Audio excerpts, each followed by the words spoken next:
A ver, creo que hay una equivocación en cuanto a la pregunta número 5 que se leyó ahí. Y yo me refería a la pregunta 5 de la consulta, de la primera parte de lo que es la enmienda. La voy a leer para no tener equivocaciones. ¿Usted está de acuerdo en modificar la composición del Consejo de la Judicatura, enmendando la Constitución y reformando el Código Orgánico de la Función Judicial como establece el anexo 5? Voy entonces donde Roxana Alvarado y les advierto, pues, como la mecánica de estos mini debates, llamemos así, es de 1 minuto 30 para cada uno. Roxana Alvarado, leyendo la Constitución de la República, entre el artículo 132 al 140, no establece que se pueda cambiar las leyes por referéndum. Esto daría la impresión, entonces, que para efectos que exista una modificación en el Código Orgánico de la Función Judicial, tendría que regresar a la Asamblea. En ese sentido, los cambios establecidos en el anexo 5 que menciona la pregunta y que son los que tienen en los considerandos la Corte Constitucional en términos de los cambios que se establecen, ¿qué fuerza legal puede tener si la respuesta del pueblo ecuatoriano le da el sí a la pregunta número 5? Porque darían la impresión entonces que los cambios no se van a realizar de la noche a la mañana, sino que tienen que entrar a la Asamblea a un gran debate, y ahí podría modificar la voluntad del pueblo ecuatoriano, en caso que conteste sí, en relación a los cambios sugeridos por el propio presidente de la República. Roxana Alvarado, buenos días. Carlos, buenos días. Un saludo a toda la gente que nos escucha y a Diana, mi compañera de panel. En el caso de las preguntas relacionadas con el Consejo de la Judicatura y como todas aquellas que tienen luego que ser conocidas por la Asamblea, lo que cabe es el reconocimiento de qué significa la consulta popular, qué significan los resultados de la gente que ha votado a través de esa consulta popular. La Asamblea tendrá que pronunciarse como en el caso de la ley de comunicación, por ejemplo, o como en el caso de la tipificación de algunos delitos que también señala la consulta popular. ¿Qué es lo que sucede entonces cuando una asamblea no quiere ser obediente a la voluntad popular, a los resultados de una consulta popular? Creo que allí el debate, el contraste, la alimentación de la ley, por supuesto, es con la comparecencia de todas las fuerzas políticas, pero la asamblea se obliga a partir de una consulta popular, es un compromiso ineludible. Gracias, Roxana Alvarado. La misma inquietud para Diana Tamaín. Buenos días, muchísimas gracias. Buenos días, Rosana. Bueno, yo creo que ahí nos encontraremos nuevamente en el limbo, en el caso de que la pregunta sea, tenga un resultado por el sí y luego pase al Pleno de la Asamblea y en el Pleno de la Asamblea no se pueda ratificar o no se pueda construir en respuesta a esto, porque en todo caso, ahí si en la Asamblea se pretende de que se diga nuevamente sí, a pesar de que los bloques legislativos estén en desacuerdo, entonces estaríamos perdiendo el derecho y la voluntad de opinar y tener una posición política. Pero yo creo que más allá de esto, de todos los trámites jurídicos, de todo el tecnicismo que debemos plantear, debemos aclararle al país de que si bien es una responsabilidad de la función legislativa, en este momento es mirar en su conjunto las 10 preguntas planteadas en la que el Ejecutivo tiene otras intenciones de fondo, puesto de que algunas son planteadas de forma tan trascendente que no ameritaban elevarse a consulta popular y otras que afectan al equilibrio de poderes que la Constitución garantiza en un país democrático. Gracias, Diana Tamaín. Están las dos interviniendo menos del minuto 30. Estaríamos en el limbo, dice, en caso que suceda lo que yo anoté, dice Diana Tamaín. En ese sentido, ¿cuáles serían, para poder dimensionar y tangibilizar y que la ciudadanía comprenda, cuáles serían los cambios fundamentales a ese Código Orgánico de la Función Judicial que se establecería, que propone el presidente de la República y que lo contempla como anexo 5 como anexo de la pregunta número 5? Roxana Alvarado.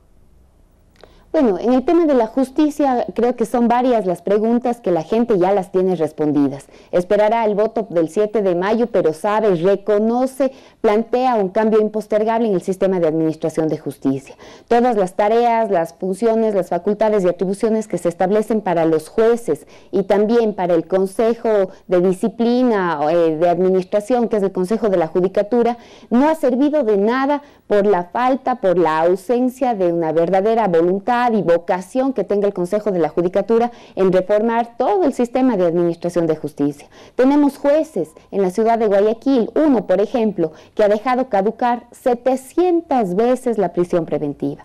¿Qué significa que dejan caducar la prisión preventiva? Que la persona procesada, no todavía condenada, procesada, pero por delitos graves o atroces, ha salido libre a vista y paciencia del juez. Ha salido libre porque el juez ha permitido que salga libre 700 ocasiones, 700 casos diferentes. ¿Y qué ha hecho el Consejo de la Judicatura? Cuando debía, lógicamente, responsabilizarle, sancionarle a ese juez, ¿qué hizo el Consejo de la Judicatura? Le pagó una indemnización por buen comportamiento. Esa es la forma de administración de justicia que tenemos que reformar. No podemos continuar en esa situación, no podemos permitir que la administración de justicia no le dé una respuesta todavía a lo que sucedió con los bancos en la década de los 90 en el Ecuador. Gracias, Rosana Alvarado. 1 minuto 31, wow.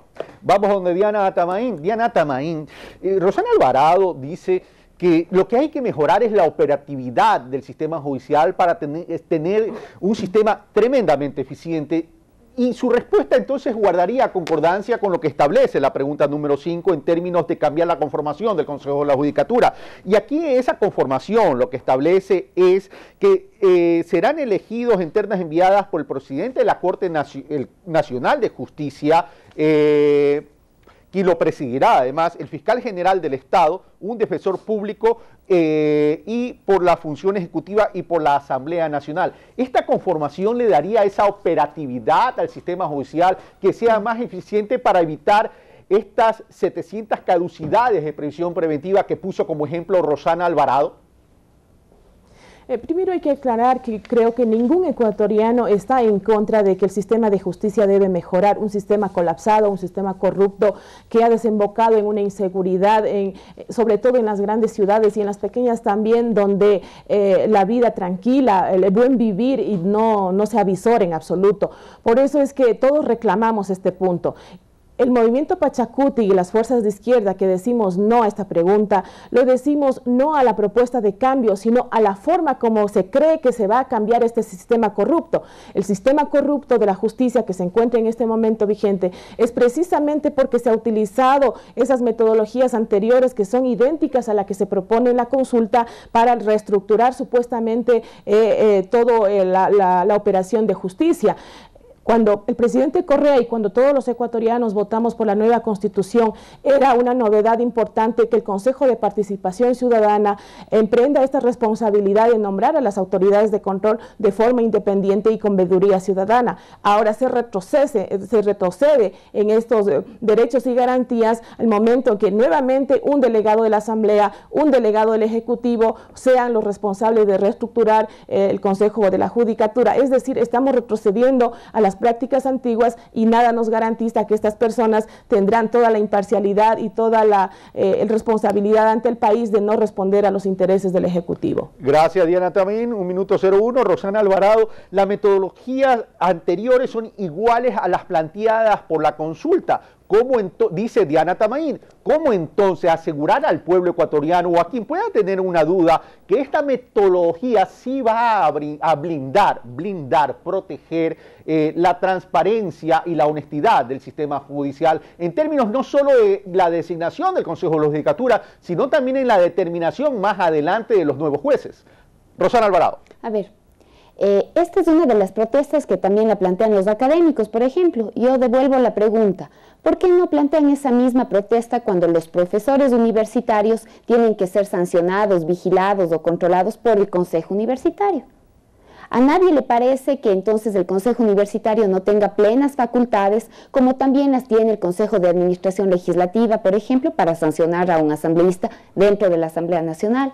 Lo mismo sucede con el Consejo de la Judicatura, es órgano de gobierno y de disciplina, no de administración de justicia.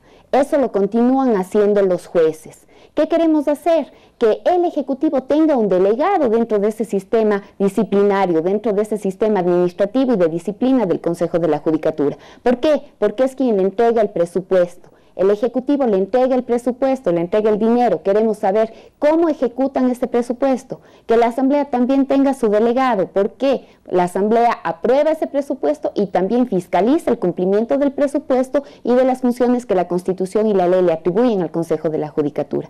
¿Qué hicimos ahora? ¿Qué ha hecho este gobierno? Le asignó un mayor presupuesto a la función judicial porque era necesario, porque no podía ser por ausencia de dinero que esté ausente la justicia. ¿Qué hizo el Consejo de la Judicatura? Se subió los sueldos. Con esa asignación presupuestaria se subió los sueldos. Entonces, ¿de qué sistema de administración de justicia estamos hablando? ¿No les parece extraño que hoy los jueces y los banqueros juntos se opongan a la consulta popular? Gracias, Entonces, Rosana. ese es el gran debate. Gracias, Rosana Alvarado. La presencia del Ejecutivo y del Legislativo en términos de sus delegados en este nuevo Consejo de la Judicatura, con la nueva conformación en caso de ganar el sí, servirían para pedir y exigir, dice Rosana Alvarado. Su réplica, Diana Atamaín. Yo quiero insistir de que con la consulta popular lo que se está haciendo es de que le estamos quitando funciones y responsabilidades a esta novelería de Montecristi llamado Consejo de Participación Ciudadana, que ni siquiera ha terminado de estrenar, ni siquiera se ha institucionalizado todavía, porque no podemos reclamar un país fuerte democráticamente si sus instituciones son debilitadas a cada momento, como está sucediendo ahora. Entonces, si le quitamos funciones y ni siquiera hemos comprobado si resulta o no efectivo este nuevo procedimiento que la Constitución manda de cómo se debe elegir a las autoridades de control, más no podemos decir que la alternativa que propone el Ejecutivo, donde hay la participación directa y lo que el fin que se busca es concentrar más poder en el Ejecutivo, poniendo a gente que responderá a quienes le nombraron, no creo que podamos garantizar esto que queremos, que se fortalezcan las instituciones, las diferentes instituciones de poder del Estado y que sobre todo se garantice las libertades y que no se concentre más poder en el Ejecutivo. Gracias, Diana Atamaín. Gente que vaya a responder al Ejecutivo es un tema que se vuelve recurrente ya en las personas que tienen la tendencia a votar no a esta pregunta. ¿Cómo evitar ese riesgo político, Rosana Alvarado? Por un lado, para que le replique a Diana Atamaín, y por otro lado, ya que se mencionó al Consejo de Participación Ciudadana, si ganar el sí a esta pregunta, igual, por efectos de tiempos, siendo la justicia el tema central y que hay que cambiarla, ¿cuánto tiempo nos demoraríamos en aplicar todos estos cambios cuando todo esto tiene que regresar a la Asamblea Nacional y ahí se abre un gran debate y vemos que hay un gran cuello de botella en la Asamblea Nacional por la falta de acuerdos nacionales? Rosana Alvarado. A ver, Carlos.